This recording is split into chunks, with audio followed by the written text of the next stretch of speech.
Hello, everyone. My name is Oliver Klein. I'm a medical oncologist and clinical scientist at the Olivia Newton-John Cancer Research Institute in Melbourne, Australia.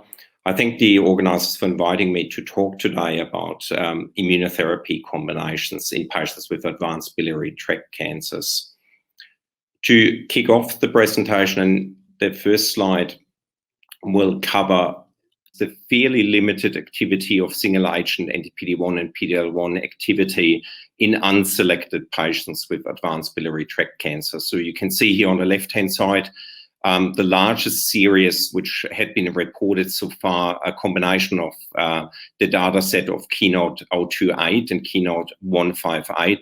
Both trials were multi-tumor cohort studies, enrolled biliary tract cancer patients, and you can see here on the waterfall plot the overall response rates in this population of more than 100 patients had been less than 10%. There was some enrichment with PD-L1 positivity, showing, I think, a slightly higher response rate of 8% versus 4% in the PD-L1 negative. So fairly underwhelming data. However, if we look in this small subset on the right-hand side of microsatellite in stable biliary tract cancer patients, as you're well aware, there's a small subgroup. If we look in newer data sets, it's well below 5%, more likely less than 2%.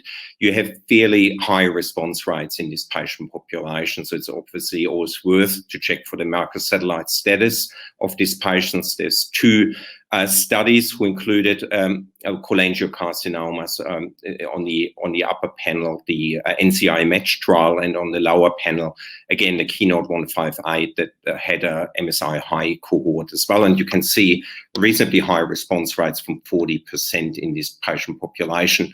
However, also pointing out that a third of patients will be primary resistant and another third of patients will develop acquired resistance during their treatment. So there's certainly also room to move and for improvement.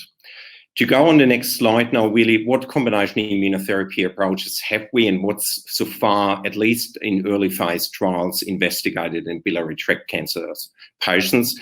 And you can see here on the left-hand side, I think it's always very important to see these combination treatments in the setting of what we want to achieve. We want to achieve an effective anti-tumor immune response that eliminates cancer cells. And on the left-hand side, you can see the immuno-oncology cycle that was developed by Ira Mellman and Danny Chan a few years ago, always widely publicized in immunotherapy meetings. And there are really three phases. There's a first phase of tumor antigen release. So tumor destruction, immune cells, antigen-presenting cells have to take up the tumor antigens and then activate immune effector cells. And these immune effector cells travel subsequently to the tumor in a second phase. And in the third phase, if they infiltrate the tumor, the T cells or immune cells have to recognize the tumor and kill the tumor.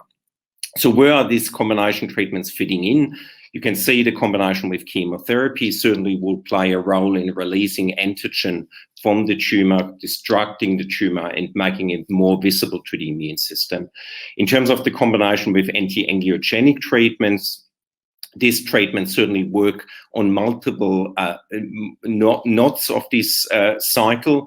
It leads to further infiltration of immune cells into the tumor, but also there's certainly positive effects on presenting antigens and making immune cell activation and T cell activation more successful. Then we have the combination approach with targeted therapy, which is a very interesting field in biliary tract cancer patients, as you know, with the increasing better definition of molecular subsets in biliary tract cancer.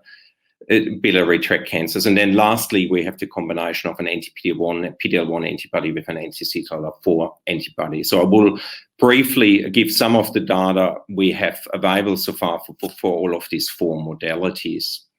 So starting with the combination with anti-PD-1 and PD-L1 treatment and chemotherapy, you know, a well-established treatment regimen already in a range of malignancies, in first-line treatment in lung cancer patients, in head and neck cancer patients, as well as more recently in gastric and gastroesophageal adenocarcinoma. So what's the underlying kind of sort of mechanism? How can this treatment be synergistic or additive? So you can see induction of immunogenic cell death. So the chemotherapy might provide the immune system, the antigen-presenting cells, with dying tumor cells that can be particularly well presented to the immune system. There's also certainly a degree of elimination of immune suppressive cell populations like regulatory T cells and myeloid-derived suppressor cells. We also, with the chemotherapy, will achieve that there's a lower tumor burden.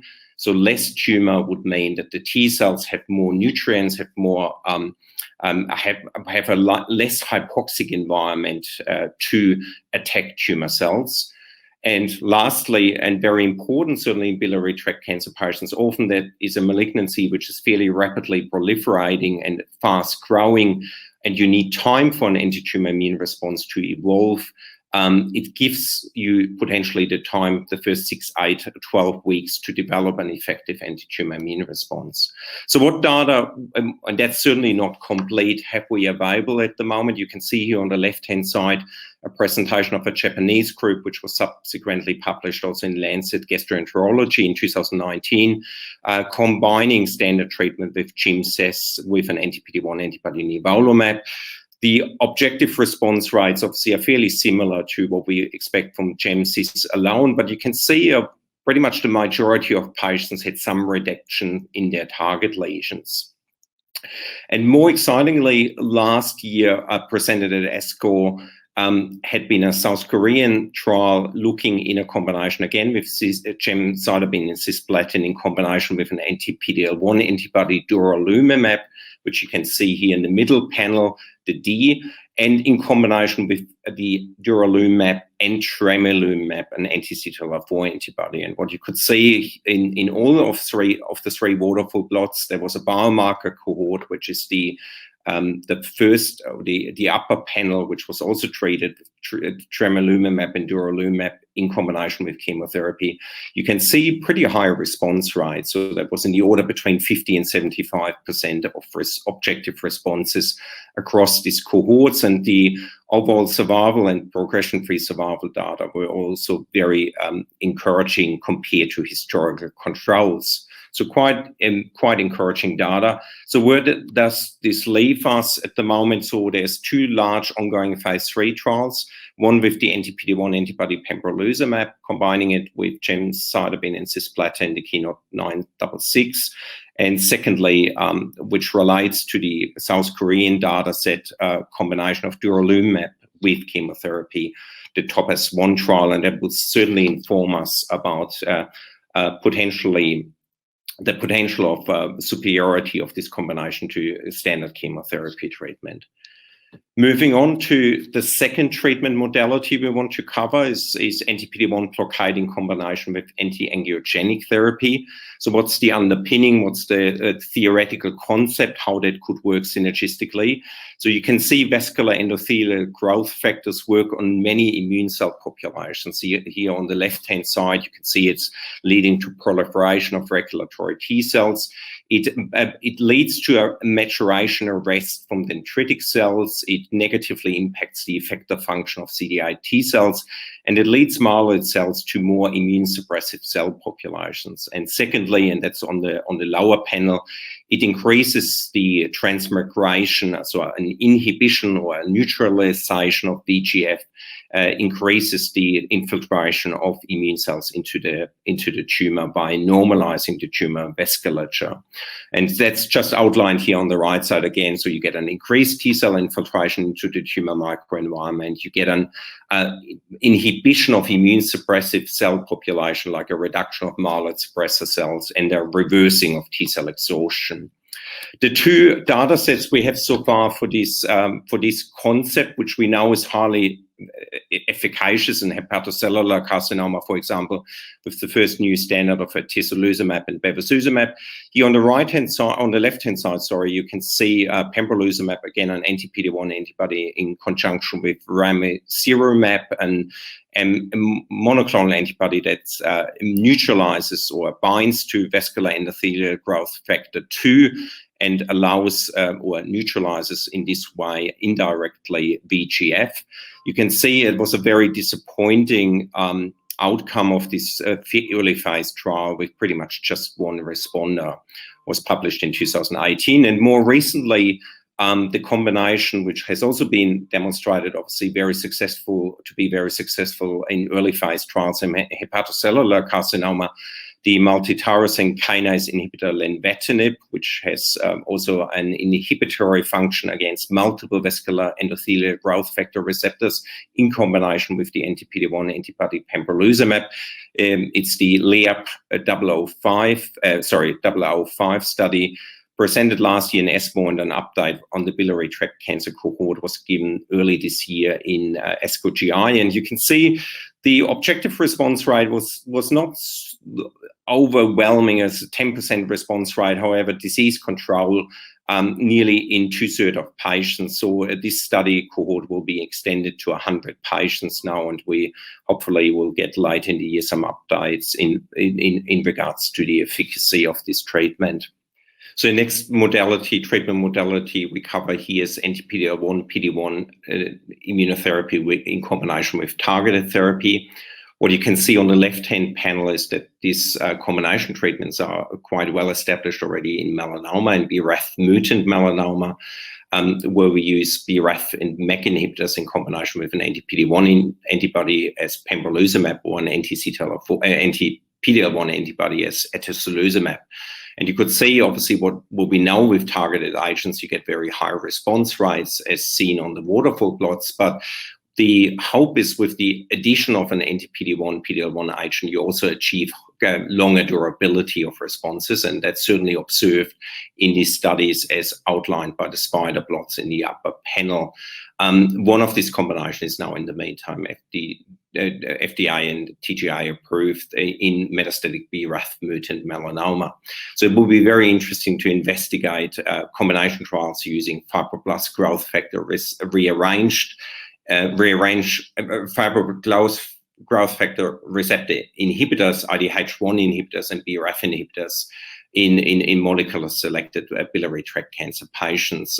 There was one smaller randomized phase 2 study already with atezolizumab cobimetinib in an unselected patient population, which had been presented early last year in AACR, and you could see the objective response is fairly low. The trial met its primary endpoint of a superior median progression-free survival. However, the overall data set was still underwhelming, and it's certainly the consensus that these combinations have to be trialed in molecular selected patients in this regards, for example, in BRAF mutant patient populations, which is also underpinned by 2 phase 3 studies in colorectal cancer, but also in BRAF wild-type melanoma, where this combination did not meet its primary endpoint in phase 3 studies. Then moving on to the last modality we will cover is the combination immunotherapy. So that is the combination of an anti-PD-1 and PD-L1 agent with an anti-CTLA-4 agent. And we know that this agent works on the immune system in a different way. There's the idea that the anti-PD-1, PD-L1 agent work predominantly in the tumor microenvironment, and the anti-CTLA-4 antibody may work in the priming phase in the lymph nodes. However, there's certainly a certain degree of overlap based on preclinical data and work that has been done. We've conducted a trial here in Australia in a rare cancer population, including patients with biliary tract cancers, which made up roughly 39 patients of what we call the upper gastrointestinal cohort. The data were published last year, and you could see vast majority of patients had been pre-treated, with just 6 patients being treatment naive. And in terms of the spread of the anatomical subtypes, roughly half of the cancers had been intrahepatic cholangiocarcinomas. a third of patients were extrahepatic and gallbladder carcinomas. And you could see here on the anti-tumor activity, there was certainly a signal that the combination treatment at least leads to higher response rates than single agent treatment based across trial comparisons, for example, with the Keynote 158 /28 data set. So you can see the objective response rate in this population was 23%. And what was interesting, we also the data set is very small and it's really not appropriate to draw there any firm conclusions, is that responses were really just seen in intrahepatic and gallbladder cancers and not in extrahepatic cholangiocarcinomas. And as you see on the bottom of this table, the response duration was the responses were quite durable, with a few patients, in fact, having been downstage to a fact that they could be surgically resected and stay in complete remission from their gallbladder carcinoma. In terms of the biomarker analysis, which I just briefly share with you, also all these patients had a mismatch repair proficient tumor. We could, and again, this is a small data set, obviously, looking in tumor mutational burden, which was assessed in the study based on a multi-gene array, the OncoImmune assay. You could see that there was no difference in the median TMB between the responders and the patients who progressed on study treatment. There was some indication that there may be an enrichment of PD-L1 expression in the responders, but you can also see there's a significant percentage of patients with PD-L1 positive tumors who did not experience a treatment benefit. So how is this data set fitting in with other studies investigating combination immunotherapy treatments? So you can see here a study that was presented also last year at ESCO, using, again, a randomized approach, one arm also using just combination immunotherapy by itself. I have to point out the scheduling was slightly different. So in this, the investigators in this case chosen a 6-weekly regimen of ipilimumab 1 milligram ongoing. The study I just referred from our Australian sites used 1 milligram per kilogram 3 weekly as an induction treatment, which is the established regimen, for example, in other malignancies with an induction regimen like in melanoma or renal cell carcinoma. What you, however, can see in this study is that at least the survival data were somewhat underwhelming. So in the combination arm, pure immunotherapy arm, the arm B, if you see here on the left-hand side, for example, progression-free at 6 months, just a quarter of patients. So that's certainly not so in. But all the data sets are small, but that's certainly somewhat in contrast to the durability and the responses we've seen in our study population. Coming to the other combination immunotherapy agents, which we know, durvalumab and PD-L1 antibody, and tremelimumab, another anti-CTLA4 antibody. You could see there were 2 studies presented on GI ESCO in 2019. Fairly low response rates with the combination in the Asian population achieving 11% versus 5% in single agent. I have to say there was not a randomized data set. There was a sequential cohort study, and the smaller study from the NCI group in just 12 patients revealed no objective response with this combination.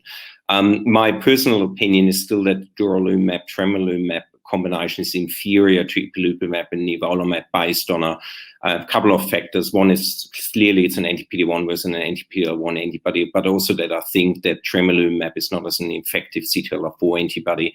The FCR fragment is different. The isotype is different, and I don't think it's as efficacious to, for example, deplete regulatory T cells, which may be an important mechanism for this combination treatment. So if we come to the last slide, what's the outlook for immunotherapy combinations? So as I alluded previously, the chemoimmunotherapy regimens most advanced is the combination with chemotherapy. We have 2 phase 3 studies which hopefully will inform us in the near future about any benefits with adding in an anti-PD-L1 or an anti-PD-1 antibody. Certainly very exciting to look in combination regimens using some of the new inhibitors we have for molecular type subtypes like the fibroblast growth factor receptor rearranged cholangiomas, the IDH1 mutated cholangiomas, BRAF mutated cholangiomas. I haven't listed here Tract fusions, which we know are occurring in biliary tract cancer patients as well. And lastly, I still believe that there's a role for anti-PD-1 CTLA-4 combination, also based on the data set we had and the observations we made in our patients. And we will have a follow-up study in another 60 patients, which will commence mid of this year in patients with intrahepatic cholangiocarcinoma and gallbladder cancer, based on the observation that we did not see any responses in extrahepatic cholangiocarcinomas. And that's, I would like to close with this slide, and thanks for your attention.